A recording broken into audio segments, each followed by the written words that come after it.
প্রতিদিন সকালে উঠলেই রান্না বাড়ার সমস্যা। প্রতিদিন এই রান্না বাড়া করতে হইবে, প্রতিদিন এই খাওন রেডি করতে হইবে, এটাই স্বাভাবিক। আর এটা আমার একার না, সবারই প্রতিদিনের কাজ। আসসালামু আলাইকুম, বিসমিল্লাহির রহমানির রহিম। আশা করি আমার এই ভিডিওটা যে যেখান থেকেই দেখতেছেন আল্লাহ রহমতে ভালোই আছেন, আর মইও আলহামদুলিল্লাহ ভালো আছি। আজকে সিম নিয়ে বসছি, সিমগুলো অনেক টাটকা টাটকা। আমি পরীক্ষা দিয়ে আসার পথে সিমগুলো নিয়ে আসছিলাম 50 টাকা কেজি। সিমগুলো অনেক সুন্দর। তো কাটতেছি আর আমি বাচ্চাদেরকে বলতেছি আজকে কি পরীক্ষা হইতেছে বা আর কয়টা পরীক্ষা আছে। বাচ্চাদের এখন পরীক্ষা চলে, দেখা যায় সব কিছু মিলিয়ে বাচ্চাদের পরীক্ষা যখন চলে তখন একটু বেশি ব্যস্তই থাকতে হয়, কারণ ওদের পড়া, তারপরে দেখা যায় একটু বাড়তি পড়াইতে হয়, আবার একটু খেয়াল না করলে বাচ্চাটা যাই কি লিখবে, মানে এই চিন্তা ভাবনা করতে করতে বেলা এমনিই চলে যায়। আর শীতের দিনের বেলা খুব দ্রুতই চলে যায়। যাই হোক, খুব ভোরে উঠি, তারপরও কাজ করতে করতে মনে হয় সময়ই থাকে না। জানি না যে আমার পাশের বাসার আপারা বা অন্য যে আপুরা এরা কীভাবে গল্প করে, এত সময় তারা কিভাবে পায় আমি জানি না। তবে আমার কোনো সময়ই থাকে না, সারাদিনই কাজের উপরে থাকতে হয়। মাঝে মধ্যে এমন মনে হয় যে সারাক্ষণ এত কাজ আর ভালো লাগে না। এই রান্না বাড়াটার কথাই মানে বলেন যে প্রতিদিন আপনাকে কিছু না কিছু রান্না করতে হবে। ভর্তা খান, ভাজি খান, ডাল খান, মাংস খান, মাছ খান, যাই খান না কেন কষ্ট করে রেডি করবেন, তারপরে মানে খাইবেন। আজকের দিনের মতে শেষ, আবার কালকে রেডি করবেন, আবার 3 বেলা খাইবেন, এই আর কি। এখন দেখা যায় মাঝে মধ্যে আমার মনে হয় যে এরকম যদি না হইতো, একবেলা খাইয়ে যদি বসে থাকা যাইতো, তাহলে আর এত টেনশন করা লাগতো না। দেখা যায় সকালে নাস্তা বানাই আর রান্না বাড়ার কোনো কাজ করতে হইতো না।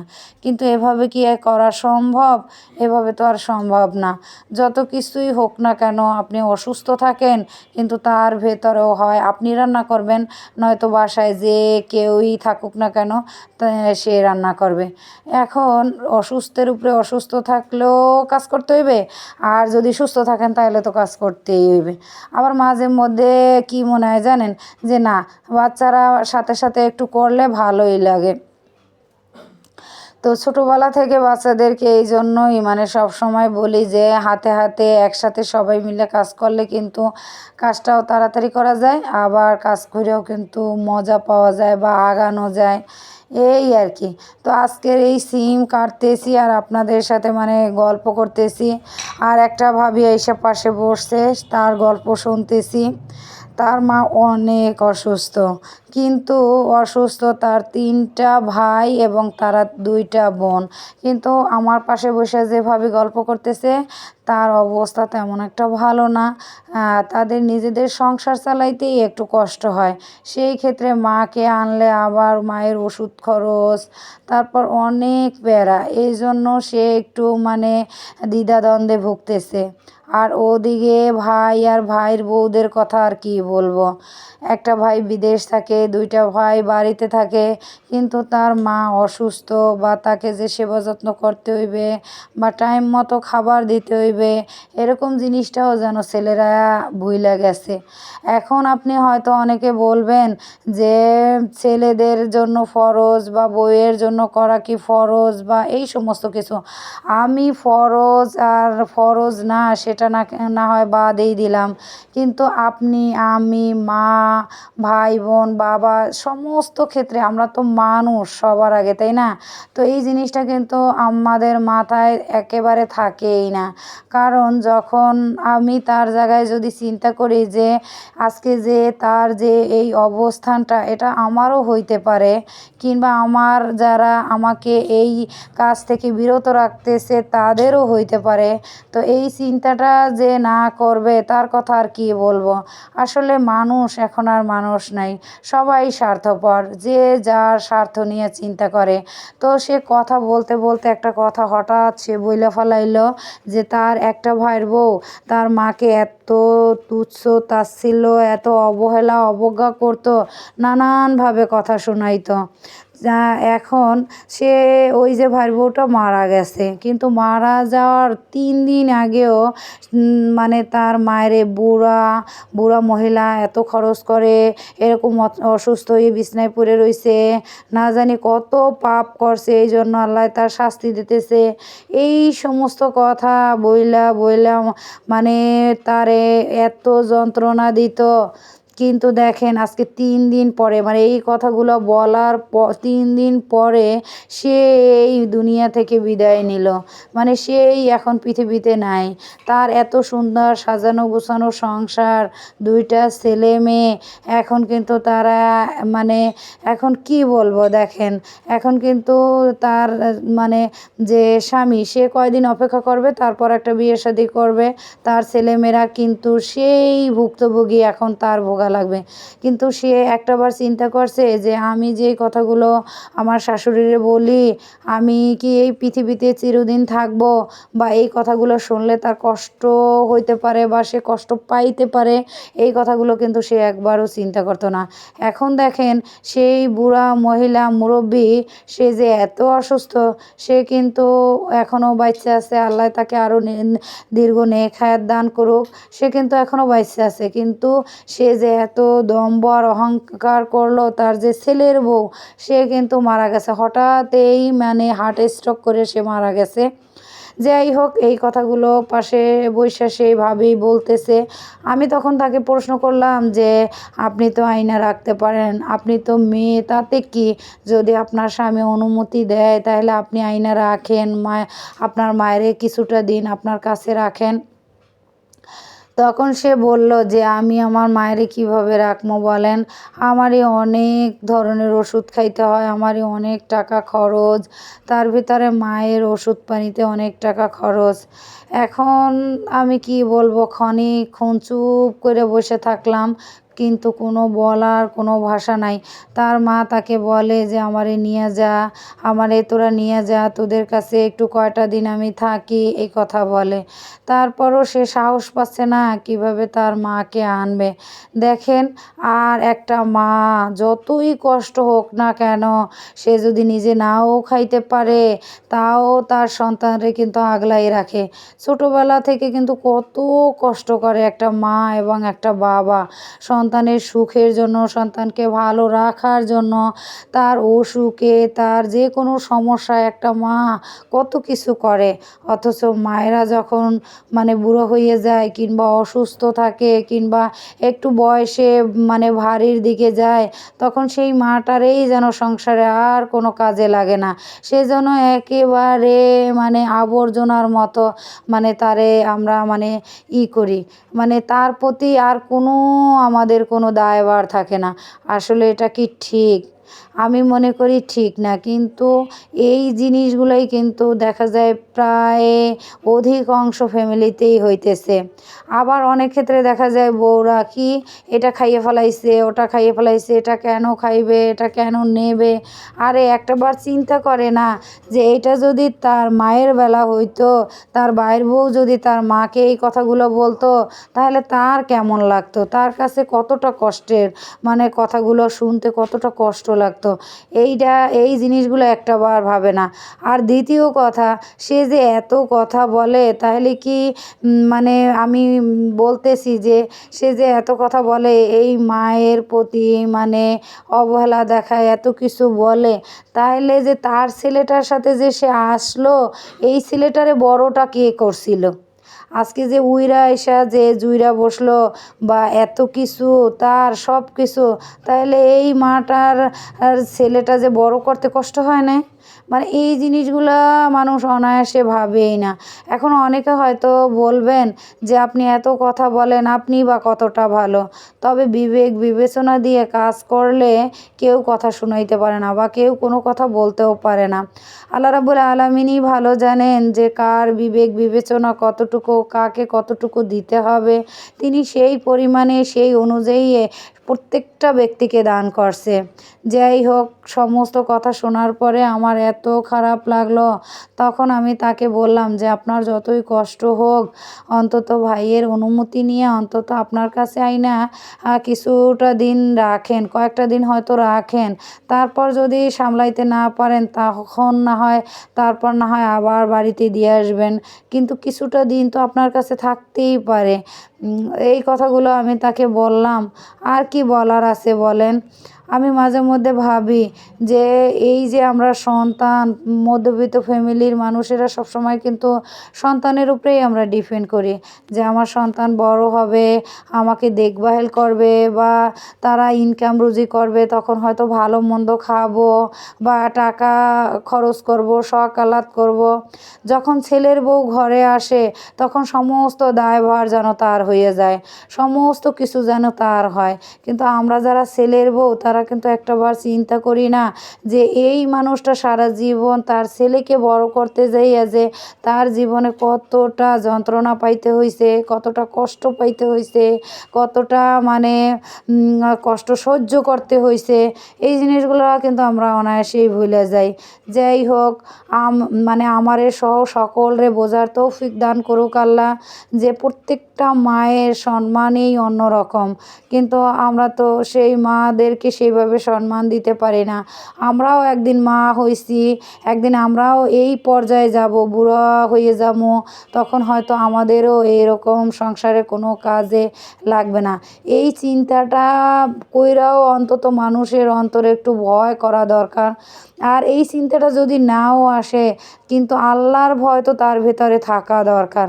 কিন্তু আমাদের কয়টা মানুষের ভেতরে আল্লাহর ভয় আছে বলেন? আমরা তো অনায়াসে ভুলেই যাই। মানুষের একটা জিনিস মানে নেওয়া, খাওয়া কিংবা করা, মানুষের কথা শোনানো, এই সমস্ত কাজগুলো আমরা যখন করি মানে গীবাত, এর কথা ওর কাছে বলা, কানাকানি করা, আবার এর কথা ওর কাছে বইলা সেটা নিয়ে হাসাহাসি করা, এই জিনিসগুলো আমরা কিন্তু খুবই ভালো পারি। এই জিনিসগুলো এত ভালো পারি, আমাদের মতো মনে হয় খুব কম মানুষই আছে যে এই জিনিসগুলো পারার মতো। মানে আমরা আর কি বলবো, নিজের যে কত মানে আছে এগুলো আমরা ভুইলাই যাই। নিজের যে কত দোষ আছে, ত্রুটি আছে, নিজের ভিতরে যে কত গলদ আছে সেইগুলো ভুইলা যাই।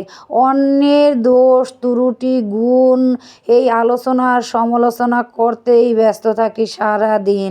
অথচ নিজের এই দিকে যে সময় চলে যাইতেছে, আমারও যে কিছু করণীয় আছে বা কিংবা আল্লাহ রাব্বুল আলামিন আমাদেরকে কিসের জন্য পাঠাইছে সেই জিনিসগুলো আমরা অনায়াসে ভুলেই যাই। যাই হোক, ভোলার মানে কথা না, তারপরও আমরা ভুলে যাই। আমরা তো মানুষ, আমরা বড়ই অকৃতজ্ঞ। যে কোনো কিছুর ক্ষেত্রেই হোক না কেন আমরা মানে শুকরিয়াটা আদায় করতেই চাই না। যাই হোক, তার কথাগুলো আমি শুনলাম, তারপর তারে যতটুকু পারি সান্ত্বনা দিলাম বা যেভাবে বোঝানোর দরকার বোঝাইলাম। কিন্তু আমার কথা হইছে যে দুইটা ছেলে বাড়িতে থাকে তাদের আর্থিক অবস্থাও ভালোই। আবার যে ছেলেটা বিদেশ পাঠাইছে ওই মা জাগা জমি ঘর বাড়ি বিক্রি কইরা কিংবা তার দেখা যায় নিজের গহনাগাটি ছিল সেটা বিক্রি করিয়া ছেলেরে বাহিরে পাঠাইছে। যে ছেলে একটা সময় টাকা ইনকাম করবে, তাকে টাকা পয়সা দেবে, সে ভালো মন্দ খাইবে কিংবা তার অসুস্থতায় ডাক্তার দেখাইতে পারবে কিংবা যে কোনোই কিছুতে হোক না কেন তার ক্ষুদ্র হইলেও তার কিছুটা স্বাধীনতা তার থাকবে। কিন্তু সেই ক্ষেত্রে যদি সেই ছেলে বিদেশ যাওয়ার পরে তার বউয়ের কথায় ওঠে আর বসে কিংবা মায়ের হক মানে আদায় করতেছে না, আমার কথা হইছে বউয়ের হকও আদায় করবে কিন্তু মায়ের হকও আদায় করবে। মায়ের স্থানে মাকে রাখবে, বউয়ের স্থানে বউকে রাখবে। কিন্তু একজনের কথা শুনে যে আর একজনারে মোটেও দেখবে না, আবার মায়ের কথা শুনে যে বউরে দেখতে পারবে না, তারে ভালো জানবে না, এইগুলো আসলে ঠিক না।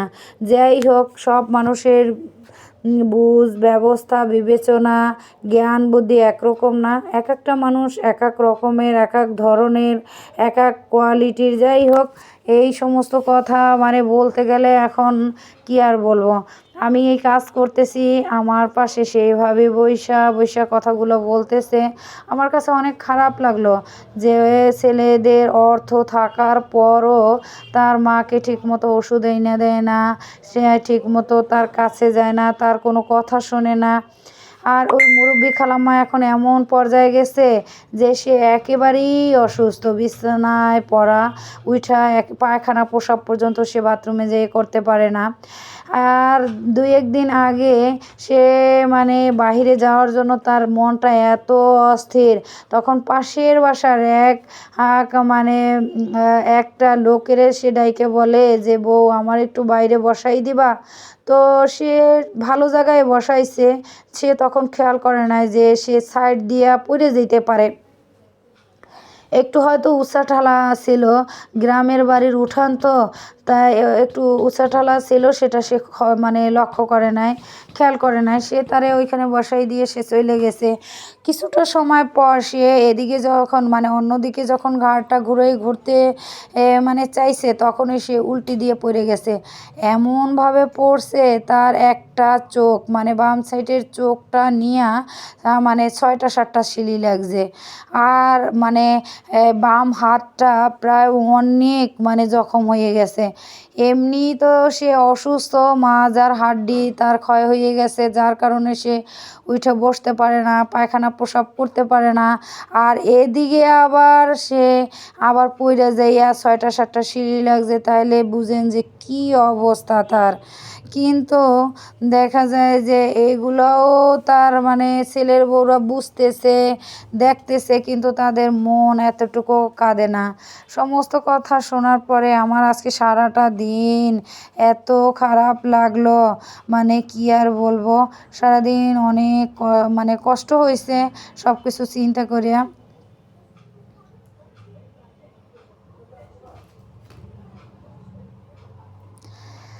হ্যাঁ, এসব কথা বলার পরে এখন এই যে মাছগুলা আমি এখন খুব সুন্দর করে একটু মাখাবো। মাখাইয়া তারপরে ভাইজা সিমের পাশে দেবো। আর এদিকে অন্য চুলায় পানি ডাল বসাই দিছি, ডাল রান্না করব। আর মাছ দিয়ে সিম ভুনা করব, সাথে একটু ভর্তা ভাজি করব, তাহলেই হয়ে যাবে আজকে সারাদিনের। আর রান্না করব না, কারণ যেহেতু মনটা ভালো না, আর প্রতিদিন এত এত রান্না করতে ভালো লাগে না। তারপরও কি আর করবো, কিছু করার নাই, রান্না তো করতেই হইবে। আর দেখা যায় যে ভর্তা ভাজি, বাচ্চারা তো ছোট, দেখা যায় সব সময় তো আর এরকম করা যায় না। যাই হোক, এখন এগুলারে সুন্দর করে আগে ভাইজা নেই। আর আজকে কড়াইটা মানে প্যানটা গরম হওয়ার আগেই মাছগুলো দিয়ে দিছি। তো কি যে মানে একটু হয়তো ভাঙে গেছে ভাজার পরে। এটা আমি নূতনই কিনছি, কিন্তু কেন যে এরকম হইলো আমি বলতে পারি না।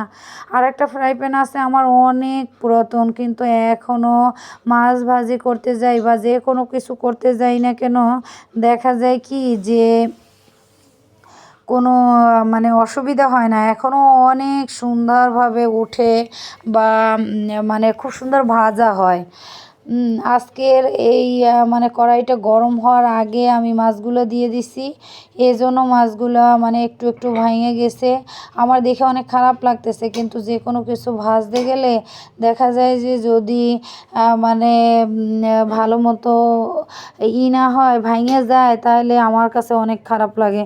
জানি না মানে কার কাছে কেমন লাগে, কিন্তু আমার কাছে অনেক খারাপ লাগে। এজন্য আমি দেখা যায় ২টা ১টা করে দিয়েও আমি অনেক সময় ভাজি, যাতে না ভেঙে যায়। বাচ্চাদের প্রায় পরীক্ষা শেষ হয়ে আসছে। ওদের পরীক্ষা শেষ হইলে আমারও একটু ছুটি, আমারও ভালো লাগবে, কারণ অনেকটা সময় বাঁচবে। ওদেরকে নিয়ে যাওয়া, আবার নিয়ে আসা, আবার একটু পড়তে বসা, মানে নানান প্যারা। এমনিই তো শীতের বেলা একেবারে ছোট, তার ভেতরে কাজের আর শেষ নাই। আজকে জামা কাচছি, তারপরে দেখা যায় সেই জামা সেলাই করতে পারি নাই এখনও, কাজের চাপের কারণে। আবার স্টুডেন্ট আসছিল কাজ শেখার জন্য, তাদেরকে একটু সময় সময় আজকে একটু বেশি দিছি, এই কারণে দেখা যায় মানে আমি আর দিইনি, আর একটু সময়ও পাই না একটু জিরাবার বা একটু মানে শুয়ে থাকার এই সময়টা পর্যন্ত পাই না। তো যাই হোক, তারপরও সব কিছু ম্যানেজ করে চলতেছি। আল্লাহর অশেষ মেহেরবানি, আল্লাহর কাছে হাজার হাজার শুকরিয়া যে আল্লাহ এখনও ভালো রাখছে, সুস্থ আছি। আল্লাহ মানে সবসময় হেফাজত করুক, রহমত নাজিল করুক। আর দেখা যায় কি, বাচ্চারা আগে আগে এই সবজিটা তেমন একটা খাইতে চাইতো না, এখন একটু একটু করে আমি অভ্যাস করছি। এখন মশলায় দিলে আর না করে না, যে কোনো সবজির ক্ষেত্রেই হোক না কেন এখন ওরা সবজি খায় বা সবজি পছন্দ করে। আর আমি ওদেরকে কি বলবো, আগে তো আমি সবজি খাইতে পছন্দ করতাম না, আমার কাছে ভালো লাগতো না, কেমন যেন লাগতো। আর এখন তো আমিও খাই, বাচ্চারাও খায়। যাই হোক, দেখা যায় যে আগে যখন খাইতো না তখন অনেক খারাপ লাগতো, একটা থেকে আর একটা রান্না করা লাগতো। আর এখন যখন খায় তখন আর মানে এক একজনের জন্য এক একটা রান্না করতে হয় না।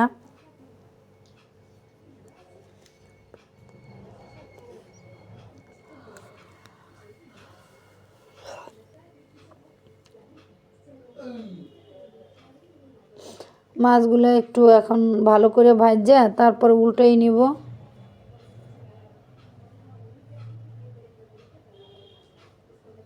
তারপরে মশলাটারে এখন সুন্দর করে কষাবো, কষাইয়া তারপরে সিমটারে দিয়া আবার মাছগুলো উপরে দিয়ে দেবো। আমি বেশিরভাগ ক্ষেত্রেই মাছ ভুনা এইভাবেই করি।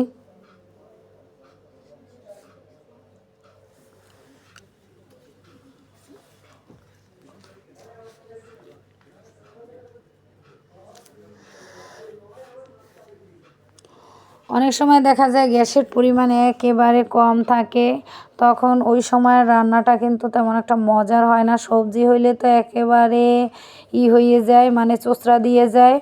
আর যদি মানে সবজি না হয় অন্য কোনো কিছু হয় তাহলে মানে তেমন একটা ভালো লাগে না, পাইনসে পাইনসে লাগে। তো আমি সবসময় চেষ্টা করি অনেক গ্যাস যখন থাকে তখন রান্না করার জন্য। তো সকাল সকালেই রান্নাটা বেশি করে ফেলাই। এই যে সিমগুলো দিয়ে একটু কষাইয়া ভালোভাবে তারপরে মাছগুলো দিয়ে দেব। আজকে ধনিয়া পাতা ছিল না আর আনতেও পারি নাই, কারণ বাসার সামনে কাজ চলতেছে, এই জন্য হঠাৎ হঠাৎ কোথাও বের হওয়াও যায় না। এই জন্য মানে ধনিয়া পাতা আনতে পারি নাই। এখন তো এক পোয়া ধনিয়া পাতা 20 টাকা, অনেক দাম কমে গেছে।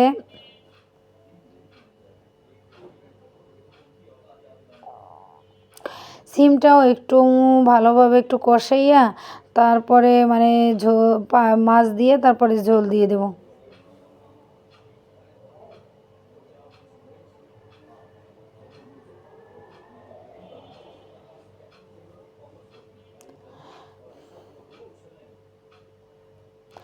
আমার কাছে সবজি না কষাই রান্না করলে ভালো লাগে না, কারণ সবজি কষাইলে এটার স্বাদই অন্যরকম হয়, টেস্টটাও অনেক ভালো লাগে।